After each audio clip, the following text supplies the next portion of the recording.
Let me tell you about the worst drug intervention ever. So this is Todd Bridges. Todd Bridges was a child actor on the show Different Strokes when he was a kid. And then when he had gotten older, he got a little stronger into drugs and just his life just turned into a little thing that he didn't like. So sometime later, Eddie Murphy gets involved and Eddie's like, man, we got to help Todd, man. We got to help Todd get off these drugs. We got to help him.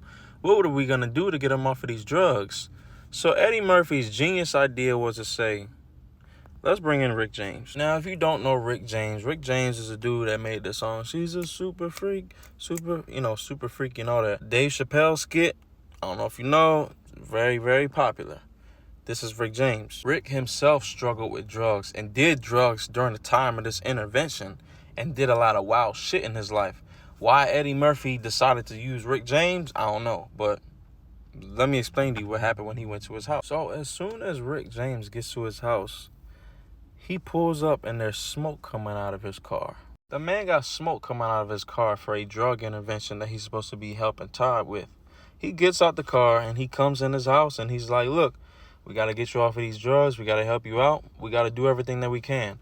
He says, give me your stash and I will help you get rid of it. So Rick takes his stash of drugs that he had hidden in his house that he uses, Todd uses. And on top of that, there was a woman staying in Todd's house.